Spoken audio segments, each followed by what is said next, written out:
Buenas tardes, estamos nuevamente desde la sala de streaming del diario La Prensa, en esta oportunidad con la visita de la docente, profesora, escritora, María Luisa De Francesco, que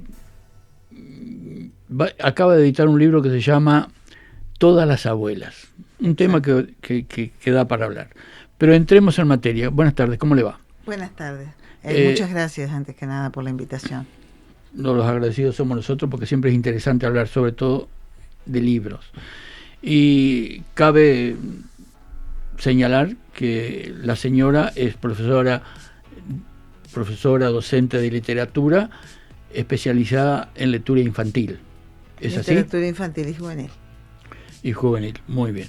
Que ha desarrollado su labor docente en el Instituto de Formación Docente, me dijo. He dado talleres en el Instituto de Formación Docente, en Cranton, estuve muchos años a cargo de la biblioteca, y después en el Plan Nacional de Lectura, como representante aquí al norte del Río Negro, Sí. Del Plan Nacional de Lectura. Trabajé en el programa Aprender Siempre del Ministerio también, adentro del Instituto Nacional de Rehabilitación.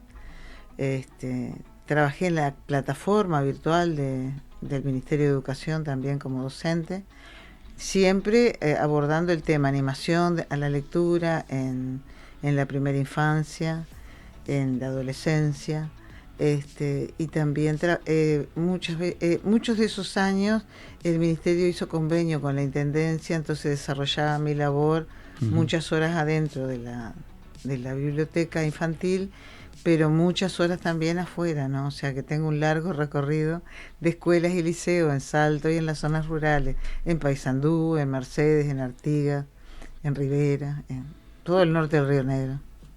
También hablamos de que su labor como escritora ha sido muy intensa. Tiene 11 libros escritos en el Uruguay. Sí, en Colombia tengo 10 libros publicados también. Fue un país que me recibió también, Colombia, que es inolvidable para mí. Publiqué hasta 3 libros por año en Colombia. Fui a ferias del libro en Colombia. Y ahora este es el 4º en Argentina. En realidad yo soy argento-uruguaya, porque nací en Apóstoles, Misiones, pero desde los 24 años que vivo en Uruguay. O sea que tengo las 2 ciudadanías. Si bien viví muchos años en Montevideo, me radiqué en Salto hace muchísimos años ya, pero sí, ahora se me abrió como ahí unos editores en Argentina que están editando libros míos. Este es el segundo que edito para una editorial de La Plata, se llama Vuelta a Casa. Edité primero un libro que se llama Mi Paradisíaco 5 Salto, que tuvo una excelente aceptación, vamos por la 2ª edición ahora, y ahora edité con los mismos editores, Todas las abuelas, que todavía no salió a la luz. Va a salir a la luz en pocos días. Bueno, Todas las abuelas, digamos, es un tema interesante, digamos, y muy atrayente para quienes ya son abuelas o abuelos y quienes recordamos. Y todos hemos tenido nuestros gratos momentos, y no tanto, con nuestros nietos, pero también siempre hay un intercambio que enriquece a ambas partes en el desarrollo de los afectos y de la comunicación y de la integración, además de ser un camino, un sendero para que lean, que es parte fundamental en el aspecto educativo y en la formación del ser mismo. ¿Qué nos puede decir entonces de ese libro? Sí, la idea de este libro yo publiqué en el 2016, 2017 en Salto, y en Colombia después un libro llamado Las Primas, donde intenté contar anécdotas de mujeres que atravesaron la adolescencia entre los años 60, 70, y que eran anécdotas, algunas reales, que me las contaron y las modifiqué al lenguaje literario para poder escribirlo. Desde que escribí Las Primas, a mí me quedó la intriga porque yo viví la adolescencia en los años 70, de cómo fue la vida de mi abuela. Y como mi abuela era una gran contadora de historias de su familia, mi abuela materna, yo conocía la historia de cada una de sus hermanas, que eran 8. Y conocía la historia de su madre y de su abuela y de su bisabuela, cómo fue la llegada a Argentina desde Italia. Y después me empecé a interesar también porque una persona que me asistió como psicóloga durante mucho tiempo me dijo si alguna vez yo había buscado mis ancestras femeninas, que es un largo recorrido buscar la línea femenina ancestral que uno tiene, y a veces dolorosa, ¿no? Pero también con sus espacios alegres. Entonces me acordé de eso y empecé a buscarlo. Empecé a buscar entre mis recuerdos y por suerte tengo algunas tías abuelas que todavía con sus 80 y tantos y hasta 90 tienen una excelente memoria y me han contado algunas cosas que obviamente el relato fundamental yo lo tengo que modificar. Y tengo muchas amigas a las cuales les repito hoy, aprovecho que estoy acá, no me cuenten cosas porque después aparecen en libros y claro, yo las tengo que modificar. Así que tuve anécdotas de otras abuelas. Hay una gran parte del libro que son abuelas que fueron esas abuelas migrantes, que llegaron de Italia, de España, de Alemania, de más lejos, o sea que son de finales del siglo XIX, principios del siglo XX, cuando vino la gran migración con las guerras, que son de ese tiempo. Que esas fueron anécdotas que me contaron. Y hay otras abuelas más cercanas en el tiempo, más cercanas a mi edad. Algunas son jocosas, debe haber algún cuento por ahí que es jocoso, porque no todas las abuelas fueron tuvieron finales tristes, así que hay algunas abuelas alegres y también hay un poema que yo considero que es un poema que es a una abuela. En fin, el libro es variado, pero en su gran mayoría todos los títulos son relatos cortos. Yo no escribo relatos largos. Todos los títulos llevan el nombre de la abuela. Abuela Dorotea, abuela Rosa, abuela Herminia, abuela, en fin, el nombre de la abuela. Y así, todas reflejan alguna... Una abuela diferente, ¿no? Porque, en su forma de ser, en su forma de transmitir. Sí, o en su forma de llegar, en su forma de callarse, de no decir, en su poca sapiencia en aquellos años, ¿no? Ese férreo patriarcado que había sobre la mujer, que en gran parte ha cambiado con los años, pero en aquellas épocas era fuerte y las marcaba fuerte. Muchas de ellas llegaron solas. Entonces uno se imagina a esas mujeres de hace tantos años llegando con una pequeña valijita, un bolsito, a países sudamericanos en desarrollo y medio en la barbarie también. Sí. Con su poco conocimiento del idioma que se habla en el Río de la Plata. Hay ahí abuelas que las casaban por poder y las enviaban. Entonces, reflejar un poco esa realidad, ¿no? Sí. Seguramente algo que hoy en día muchas veces nadie se imagina. Y era un poco lo que yo buscaba, ¿no? Creo que mi literatura, he escrito mucho libro para niños, tanto acá como en Colombia, en Argentina también. Este año estuve recorriendo todo Salto, presentando, y Paysandú, presentando un libro que se llama Mujer Pirata, que es un libro para niños y niñas, pero me parece que se me ha dado, tal vez a mi edad, por inclinarme a escribir sobre la memoria de los pueblos, no histórica, a ver, yo no soy historiadora, sino sobre costumbres, cómo eran las costumbres, cómo eran las vidas, cómo eran esos personajes, y sobre todo porque quisiera agradecer, ¿no?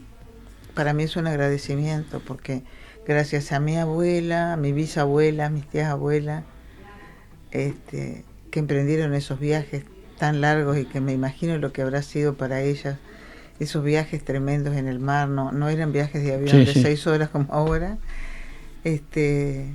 agradecerles, porque gracias a ellas yo estoy acá contando historias. Digamos, y todas tendrían alguna aventura que contar, porque realmente su vida era una aventura para lo que somos hoy nosotros. Claro, ¿no? sí. Su vida, contar esa anécdota, esas experiencias de largos viajes sin saber a dónde llegarían, cómo llegaron, de qué manera, cómo se abrumaron y con qué valentía salieron adelante y tuvieron sus hijos y trabajaron. Y bueno, yo siempre digo, por ejemplo, que mi propia abuela nació mirando la tierra, porque su mamá se agachó en los surcos, se sacó el delantal y la parió literalmente ahí. Mi abuela, sí, por eso era una gran granjera, una gran cultivadora de la tierra, porque nació mirando la tierra, esas cosas que tal vez muchas veces a los muchachos, a los jóvenes, a los adolescentes, les gusta este tipo de historia, porque ven de pronto reflejada una realidad que no se comunica mucho el día con día. Las abuelas de hoy, como yo, que estoy acá presente, a veces trabajamos yo trabajé hasta los 68 años, me jubilé recién. Tal vez no tuve todo el tiempo que tuvo mi abuela de conversar conmigo, aunque mis nietos, por suerte, son todos lectores, porque les leí muchos cuentos, de eso sí me ocupé. Pero también las abuelas hoy en día trabajamos, tenemos otras ocupaciones, no somos como las abuelas de antes. Entonces era más bien mostrar ese tipo de costumbres, ese tipo de vida que tenían estas mujeres, ¿no? Hoy leía a una antropóloga, un amigo médico me envió un artículo.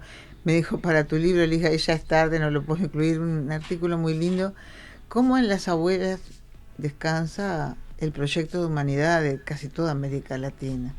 Porque los hombres trabajaban mucho y las abuelas eran madres y también trabajaban y también hacían, no sé cómo hacían mi abuela, por ejemplo, tenía una chacra, cosía y cocinaba y faenaba chancho. Yo no sé cómo mi abuela hacía tanta cosa, ¿no? Y mi bisabuela también. Pero no tenían internet, claro. Era otra vida. Era otra vida. Era más artesanal todo. Sí, pero esa es la vida que a mí me gusta contar.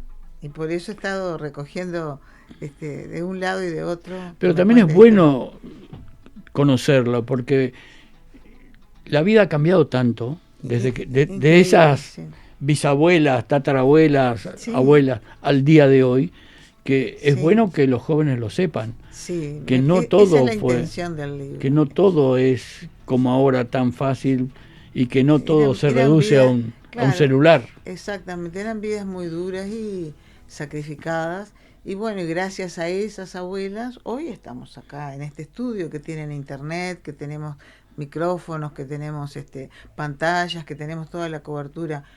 Digo, claro que es gracias a la ciencia, pero ¿quién sostuvo las familias? ¿Quién hizo? ¿Quién formó la familia? Fue el legado que pudo sostener que esos hijos estudiaran un poco más que ella. Muchas de las abuelas que yo presento son analfabetas. Otras son mujeres que aprendieron prácticamente, son autodidactas porque no las mandaban a la escuela en el campo, a las mujeres. Sobre todo si eran más bien pobres, digamos, no de la alta clase social. Entonces aprendieron solas, por el gusto de aprender, ¿no? De superarse. Terminaron escribiendo y guardando sus escritos, y los nietos van descubriendo después. Hay una cosa que se repite a lo largo del libro, que en realidad quienes cuentan las historias son los nietos. Es un mensaje que quise dejar, que así como yo un día no voy a estar, a mí me gustaría que mis nietos recuerden todo lo que les conté, no que lo escribieran, sino que recuerden y vayan contándole a sus hijos, porque la transmisión de valores, de familia, de trabajo, de sacrificio, de equivocaciones también, de silencios también, de cosas que se hicieron mal también y de cosas que salieron bien, en la familia es importante que se haga. Y son parte de la vida y desarrollo de una familia, ¿no? Exactamente, y por eso... Porque de ahí se aprende, del error se aprende. Del error se aprende, y creo que es el mejor maestro el error, porque uno cuando acierta se olvida enseguida, pero cuando se equivoca le duele, tiene que aprender, y por eso está el dicho, y el hombre, la mujer también, solo que se choca 2 veces con la misma piedra, ¿no? Para aprender hay que aprender en la primera o en la segunda, ¿no? Ves que uno tiene una equivocación, pero en fin, son mujeres que trazaron nuestro futuro. Intenté acercarme a eso y contarles a los jóvenes y a los adultos que seguramente van a leer el libro, espero que lo lean, esas anécdotas, ¿no? Muchas de las anécdotas son anécdotas que me contaron y que yo fui formando para darle... Son realidades que se vivieron. Que se vivieron en algún punto, en algún sentido, y que después para pasarlo a forma literaria uno tiene que hacer un contexto, ¿no? Para poderlo escribir. Sí, pero la esencia del mensaje... hay un hecho fundamental que existió, sí. Claro, eso es lo importante. Sí. Y bueno, yo creo que lo más importante de su libro, aunque yo no leí, por lo que hemos hablado, el mensaje es de la importancia que tiene la familia cuando tiene abuelas que participan, pero además es el papel natural y que la mujer siempre la sabe llevar muy bien. Estas abuelas, muchas abuelas, como decía yo, no sé cómo hacían tantas cosas. No es admirable. Digo, uno que ha viajado, que ha tenido la oportunidad de viajar por otras cosas, no por lo que viajaban ellas, que las cazaban y las enviaban así en barco. Yo me imagino, porque uno viaja y llega a un lugar y se siente extraño en este mundo que parece tan hiperconectado, ¿no? Pues tomas un avión en 6, 7 horas, 8 horas, estás en otro lugar, estás en otro país. Pero ellas no llegaban así, llegaban después de meses de viajar en un barco, en qué condiciones. Y además salían de pueblitos muy pequeños, muchas de ellas, y directamente a países desconocidos. Y a trabajaban duro, muy duro, pero es que gracias a ese trabajo es que nosotros estamos acá hoy. En que todos estos países son lo que son. Exactamente. Porque de los inmigrantes fue lo que se trajo mucha cosa que acá no se conocía. Exactamente. Y yo me referí más al tema de abuela porque, como te dije, empecé a buscar mi linaje femenino, empecé a buscar y por suerte encontré unas cuantas y entonces dije, no, esto vale la pena ponerse, sentarse, porque tampoco el libro se hace en un día, son preguntas que siempre los chicos me hacen, los niños y los jóvenes. ¿Y cuánto te llevó? Ay, es una pregunta que a veces decís, yo no tengo la facilidad de poder decir, bueno, me desconecto del mundo y me siento un mes a escribir un libro. No tengo esa facilidad. Entonces a veces me lleva 3 o 4 meses. Después hay que corregir. Después hay que encontrar quien diga, este libro me interesa para mi editorial, este libro me interesa para venderlo, para tenerlo. Entonces es un proceso, ¿no? Es un proceso y es una iniciativa que a veces tiene su recompensa y a veces no. Exactamente. Muchas veces no. Pero está la satisfacción personal. Yo no me puedo quejar. A pesar de que vivo en Salto y me he negado, a pesar de que viví muchos años en Montevideo cuando vine al Uruguay, pero me he negado a estar en Montevideo porque seguramente todo esto tendría mucho más sentido y color y se pudiera vender mucho más. Trabajo con muchas bibliotecas de la Ciudad Vieja de Montevideo, lo presento por internet al libro y todo lo demás, pero claro, me gusta vivir acá y sigo sintiéndome cómoda acá y sigo escribiendo desde acá. Es mucho más difícil el camino que yo elegí, pero es compensatorio para mí porque es un lugar que me gusta, que me acogió bien y acá me quedé. Así que bueno, yo también estoy haciendo mi historia de abuela. ¿Cómo no? Muy acá bien. Tengo mis nietos también, además. Ahora, hablemos un poco del libro en concreto. ¿Son cuentos cortos? ¿Son cuentos cortos? ¿Ya está a la venta? No, lo va a vender la librería 33. Sí. De Ernesto. Sí, de la calle 33. Exactamente. Sí. También los 33 habrán tenido abuela, ahora abuelas habrán tenido. Bueno, seguramente. Son todos los libros, todos los textos llevan el nombre de una abuela, así que ahí ustedes se van a encontrar con la abuela Violeta, con la abuela Delia, con Ana, con Iris, Felisa, Carmen, Greta, en fin, son 28 creo, si no me equivoco, 29. Y bueno, ahora se usa mucho ese verbo, ¿no? De abuelar. ¿Qué significa abuelar? Ese verbo inventado, pero los poetas tenemos derecho a inventar palabras.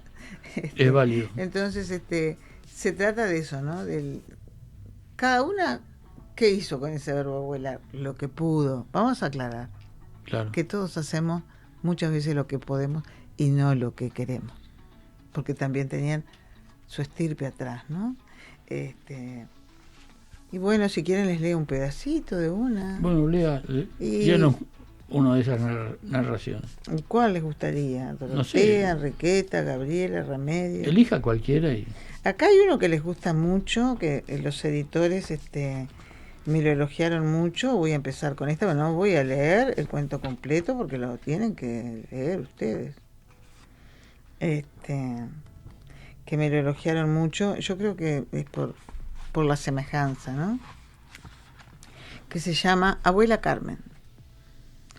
Salió de España con sus zapatos de bailadora de flamenco y un par de vestidos más o menos decentes para bailar en un escenario. Salió con un malón de inmigrantes que huían de guerras y de hambrunas. Decidió hacerse la América a fuerza del único arte que poseía: bailar con pasión la danza de su tierra. Huyó del padre que había entregado su mano a un hombre que ella no podía amar, y su propia abuela le dijo: huye de un casamiento por conveniencia, porque serás infeliz, y eso sí es un pecado. Así empieza Abuela Carmen, por ejemplo. ¿Qué va a hacer con el flamenco cuando llegue? ¿Qué va a hacer? ¿Va a poder bailar flamenco? Bueno, ahí les dejo la incógnita. Por ejemplo, Abuela Greta, que es la siguiente, no empieza así. Son dos primos que están hablando por teléfono. Entonces empieza así: a mí no me llames más por teléfono para solucionar lo de la abuela Greta. Yo creí haber sido claro. No quiero tener nada que ver con esa vieja. Así empieza el cuento, agresivamente. Uh-huh. ¿Qué van a hacer estos dos nietos? ¿Se van a reconciliar con la abuela? ¿La van a poner... ¿Cómo? ¿En qué situación? La nieta la defiende, el nieto la ataca. O la abuela Delfina, que dice: la que partió del puerto de Lisboa una mañana diáfana de octubre, recién casada y virgen como correspondía. Zarparon hacia Sudamérica por la sospecha de una guerra inminente a fines del siglo XIX. El marido subió con fiebre y le hizo prometer no asustarse ni pedir ayuda hasta que el barco estuviera tan lejos que no pudieran regresarlos en bote. Y ella cumplió y lo cuidó hasta que la fiebre comenzó a quemarle el cuerpo al joven esposo y se murió en alta mar.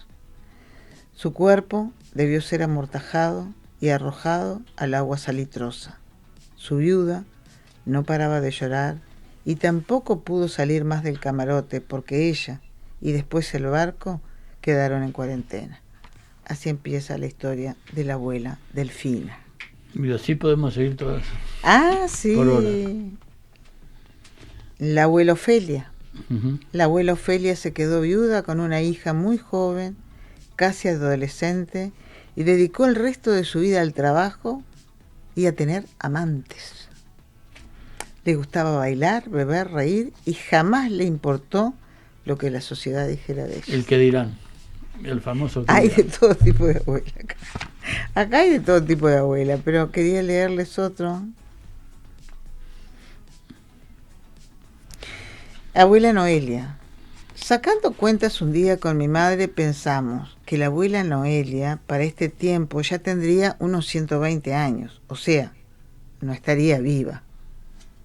Abuela Noelia murió en un accidente de casa como a los 75 o más, cuando ya no debería haber estado cazando. Su historia es fascinante. Una aventurera. Bueno, a ver qué Muy les bien. parece. Bueno, les leí algunos pedacitos para... estoy haciendo como el pescador, tirando el anzuelo, a ver si pican. Algún lector. Algún siempre. lector. Siempre La idea habrá. es esa. La idea es esa, es entusiasmar lectores para que lean historias de abuela. Muy bien. Le agradecemos su visita. No, gracias Quedamos a usted. acá a sus órdenes cuando tenga otra inquietud, otro libro para presentar. Bueno, ando trabajando en un proyecto, pero creo que me va a llevar más tiempo. Muchísimas gracias. Gracias a todos los que están mirando y contemplando, pero sobre todo ustedes que me invitaron a compartir este espacio, porque es así como se difunden los libros. Muy bien. Si me permite, queda para Bueno, usted. muchísimas gracias. Lo voy a leer seguramente porque para recordar un poco a mi abuela Matilde, que siempre tenía algún consejo, o a mi abuela Virginia, mi tía abuela Virginia, que también siempre me daba consejos y me retaba oportunamente. Las abuelas tenemos eso, sí. Bueno, pero fue parte de mi vida, y la verdad que a mis dos abuelas las recuerdo con mucho cariño. Exactamente. Le quedo muy agradecido por este grato momento. Espero que se haya sentido muy cómoda acá. Sí, sí, muchas gracias. De las órdenes que damos.